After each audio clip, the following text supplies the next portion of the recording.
Alors, le projet qui est le titre de mon dernier ouvrage, je n'ai rien inventé, puisque non seulement c'est le titre d'un opuscule qu'on a retrouvé au siège, au domicile du président de la Taqwa Bank à Lugano, hein, non seulement c'est un texte qui a été connu par les services helvétiques qui l'avaient perquisitionné hein, dans le cadre de l'enquête post-11 septembre, mais aussi c'est le titre de quelqu'un qui a fait un très bon travail, M. Besson, livre qui a eu beaucoup de succès en Suisse, qui parlait de ce projet, même si ce n'était pas le titre du livre. Donc on a voulu reprendre le titre de ce livre. Pourquoi ? Parce qu'on accuse en ce moment tous ceux qui sont contre l'islamisation radicale d'être des complotistes. Ce qu'ont inventé les islamiquement corrects récemment, c'est que ceux qui alertent sur le danger islamiste seraient des nouvelles formes de complotisme. Et les frères musulmans sont très malins avec l'extrême gauche. D'ailleurs, ils disent, avant il y avait les protocoles des sages de Sion, aujourd'hui l'équivalent des antisémites hier, c'est les anti-islamistes aujourd'hui, qui eux ont un protocole des sages musulmans. Ce qui est bien entendu une réduction ad Hitlerum indirecte qui vise à faire croire que ceux qui font obstacle au totalitarisme islamiste aujourd'hui seraient l'équivalent des antisémites et des nazis hier, ce qui est absolument obscène, puisque l'islamisme aujourd'hui est essentiellement tourné, il a plein d'ennemis, mais l'ennemi, le cœur de l'ennemi de l'islamisme, ça reste les juifs. Les sionistes, mais en fait surtout les juifs, à travers le mot sioniste.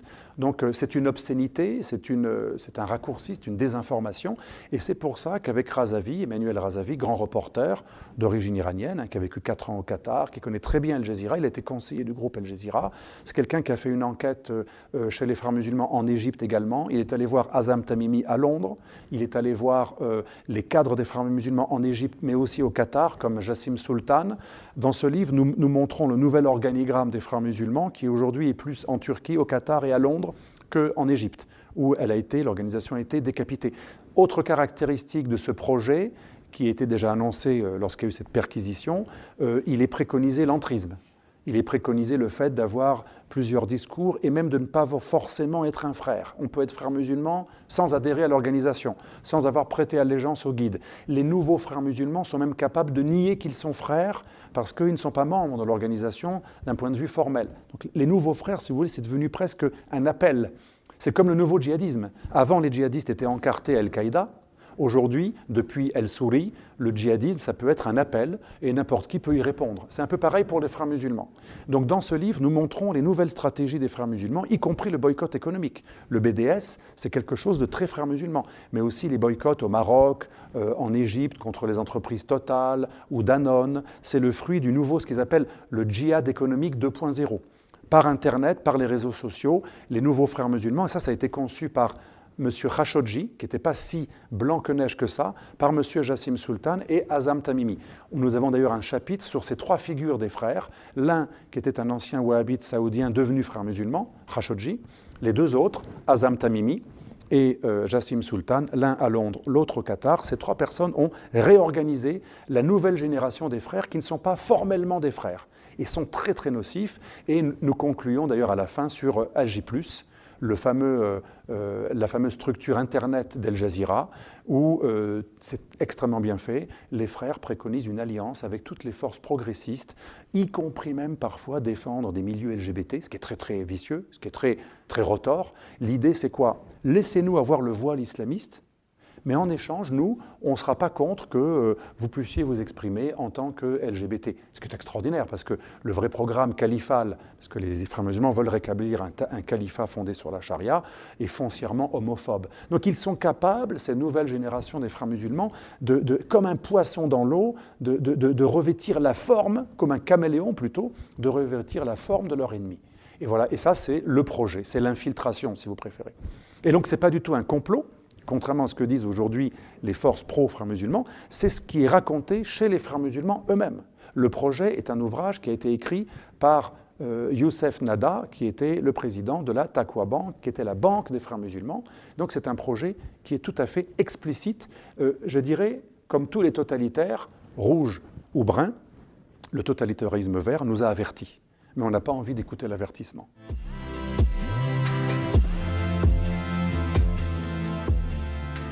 Je pense que ce sera beaucoup plus subtil que l'on croit.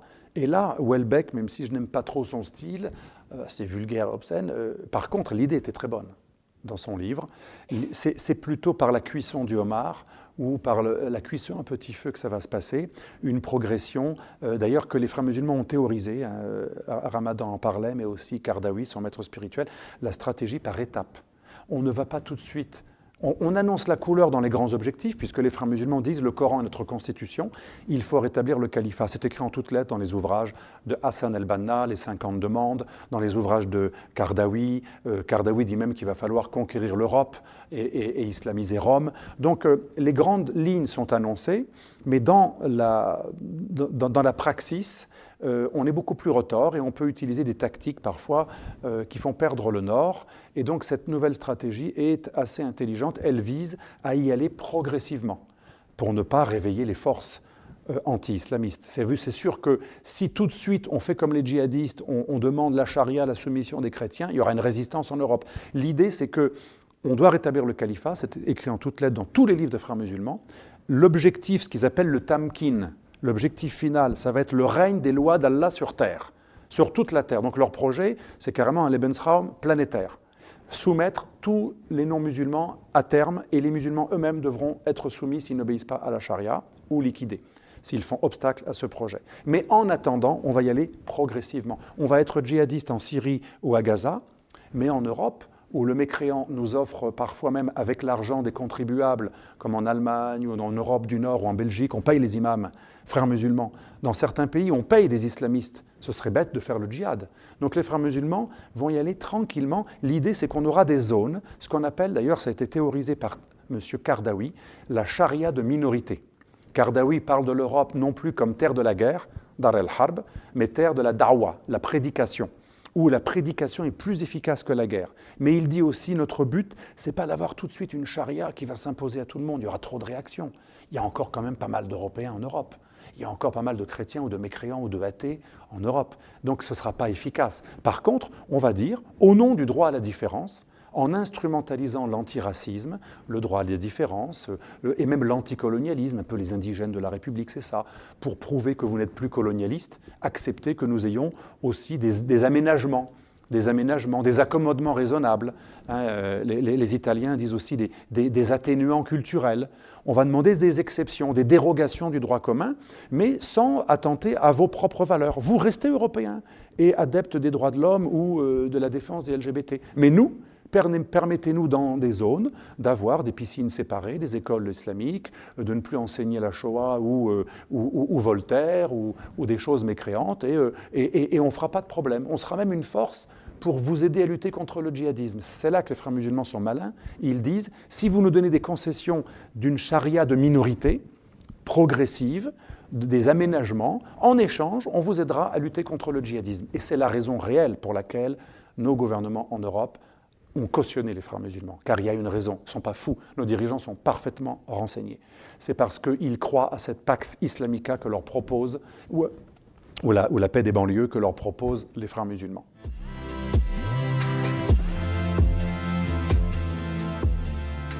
Le génie des islamistes institutionnels, entre guillemets, que j'oppose aux djihadistes, il y a les coupeurs de langue, et les coupeurs de tête. Les coupeurs de tête sont bruts de décoffrage et ils sont djihadistes partout. Les coupeurs de langue savent qu'en Europe, c'est plus utile de faire taire que de tuer. On va utiliser le politiquement correct, l'antiracisme instrumentalisé. Et le génie de ces islamistes-là, mais qui ne sont pas moins islamistes que les autres, le même but, c'est le califat, la charia à terme, mais leur génie, c'est à chaque fois qu'il y a des attentats islamistes, réussir à transformer une occasion qui aurait pu être une occasion de critiquer les bases djihadistes que sont la charia et l'enseignement de l'islam orthodoxe. Normalement, si on était assez cohérent, à chaque attentat islamiste, on devrait interdire tous les ouvrages de la charia officielle qui permettent la violence contre les mécréants. Et le génie des islamistes, c'est de retourner la chose et au titre de la déradicalisation, faire de la publicité pour l'islam. C'est extraordinaire. À chaque attentat islamiste, ça devient une occasion de vanter le vrai islam qui serait merveilleux. Connaissez-vous un seul autre exemple d'une religion, lorsque certains de ses membres commettent des choses horribles, à chaque fois, ça se transforme en une lutte contre les ennemis de cette religion et une publicité extraordinaire en faveur de cette religion qui serait la plus merveilleuse. vous n'avez aucun autre exemple. Moi, j'affirme qu'à chaque attentat islamiste, l'islam progresse, puisque chaque attentat islamiste est une occasion de fustiger les islamophobes. D'ailleurs, après les attentats de Barcelone, par exemple, qu'est-ce que fait la mairie de Barcelone? Elle finance les associations musulmanes, frères musulmans, qui luttent contre l'islamophobie. Une occasion de remettre en question la théologie de l'islam violente devient en fait une occasion de faire de la publicité pour l'islam, bien entendu, sans tâche, qui ne serait pas à réviser ou à réformer, puisque ce seraient des non-musulmans qui feraient les attentats, ce serait soit la CIA, soit le Mossad, soit, pour les moins complotistes, ce seraient en fait des gens qui n'auraient rien à voir avec l'islam. À ce titre du rien-à-voirisme, seule expression que j'aime chez BHL, il l'a critiqué, au titre du rien-à-voirisme ou du pas d'amalgamisme, et bien finalement, tout attentat islamiste devient une occasion de faire une publicité planétaire gratuite dans toutes les télévisions, toutes les radios, en faveur du vrai islam qui serait la plus merveilleuse des religions. Moi je dis c'est fantastique, c'est le génie de l'islamisme, de savoir faire de la publicité, même mieux, ils n'ont pas besoin de vous payez une publicité si vous demandez une publicité dans une insertion, dans un journal. Les islamistes, à chaque attentat islamiste, ont une publicité gratuite en faveur du vrai islam. Donc je dis extraordinairement efficace. Bravo.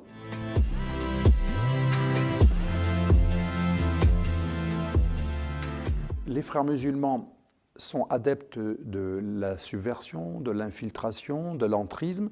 Du coup, ils se font passer pour des modérés, parce que même si on n'est pas dupe de ce qu'ils font, ne croyez pas un instant que nos dirigeants suisses, français, italiens sont dupes.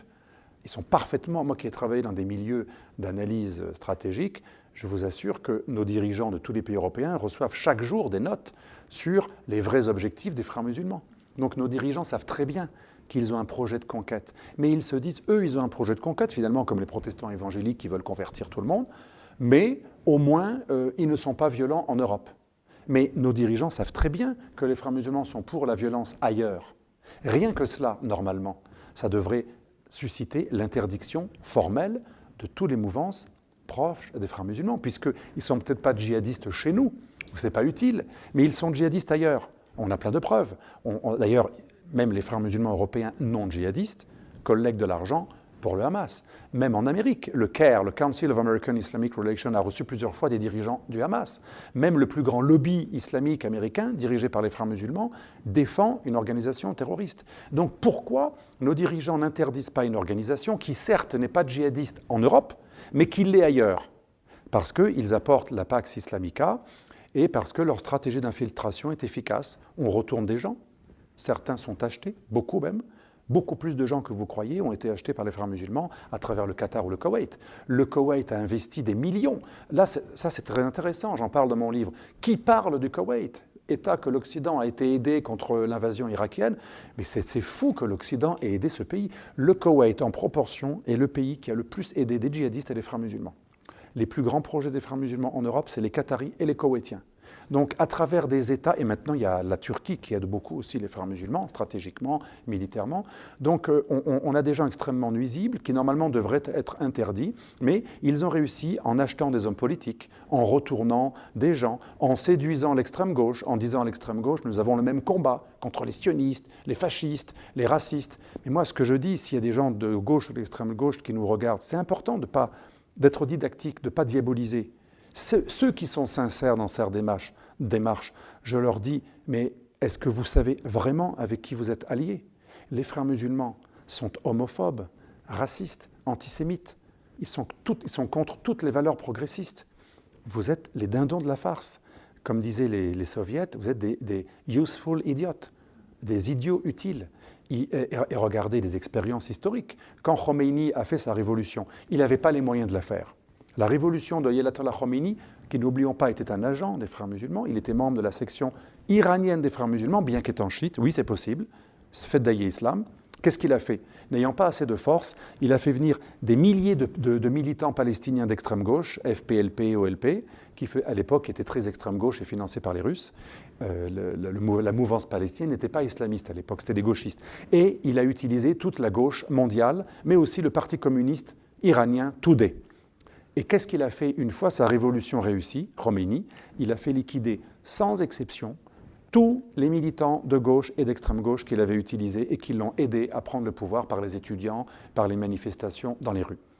Donc c'est une alliance qui ne sera pas à la faveur de la gauche et de l'extrême gauche. C'est une alliance suicidaire pour la gauche et l'extrême gauche. Mais c'est un peu l'allégorie de la grenouille et du scorpion. C'est plus fort qu'elle, pas toutes, mais une grande partie de l'extrême gauche, c'est plus fort qu'elle. Sa haine envers l'Occident et le sionisme lui fait aller dans les bras de son pire ennemi. Car, croyez-moi, un frère musulman, un islamiste, déteste beaucoup plus un gauchiste athée qu'un catholique d'extrême droite ou un orthodoxe poutinien ou un conservateur, même évangélique protestant.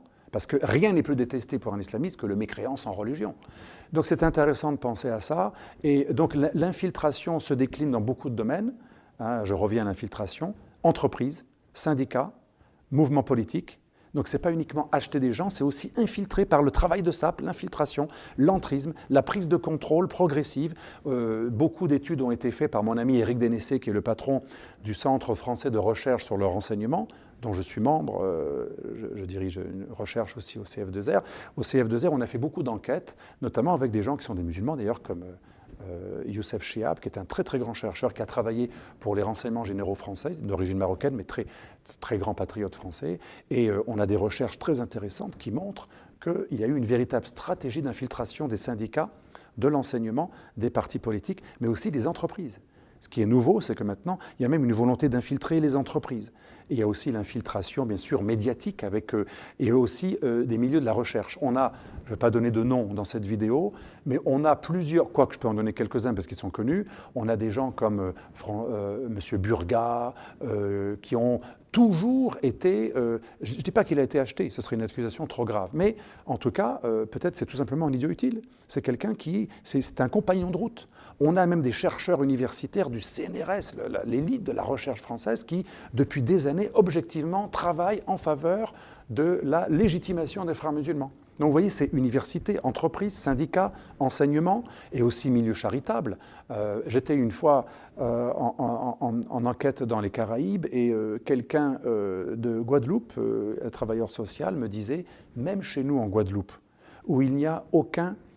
pratiquement, il n'y a pas de mouvance islamiste, il n'y a pratiquement pas de mosquée dans les Caraïbes, y compris les Caraïbes latines, hispaniques à côté. Et il me disait, dans les Caraïbes françaises ou espagnoles, enfin hispaniques, ont les meilleurs chercheurs, agents de travail social, ceux qui vont aider les pauvres. Ils ne sont pas très nombreux, mais on retrouve des frères musulmans.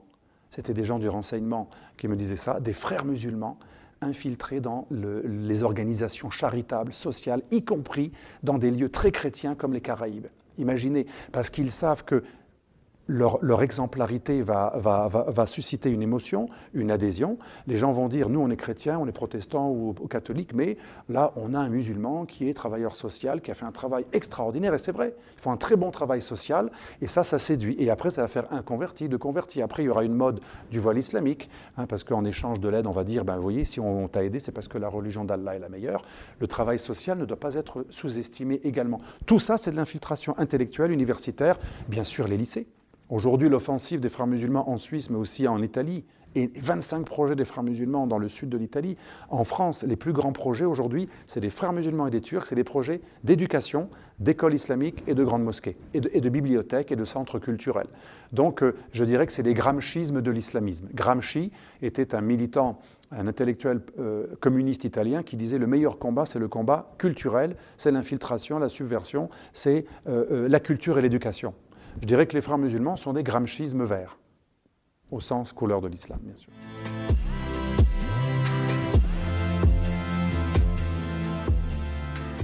En géopolitique, nous, on fait des scénarios, bien sûr, il n'y a jamais un seul scénario. Bien entendu, je ne crois pas au grand remplacement subit, violent, avec... comme le disent certains, une islamisation radicale qui fait que dans 50 ans, ce sera un califat islamique. J'y crois pas, c'est délirant. Et en plus, ça permet aux politiquement corrects et islamiquement corrects de diaboliser ceux qui luttent contre l'islamisation. Je pense que ça va être le scénario Houellebecq, encore une fois. C'est la cuisson du homard, c'est à petit feu. Il y aura des endroits, en Belgique, où on aura de facto, pas forcément tout de suite légalement, une loi islamique. En Angleterre, c'est déjà le cas. Mais officiellement, non. En Angleterre, il n'y a pas de tribunal islamique officiel.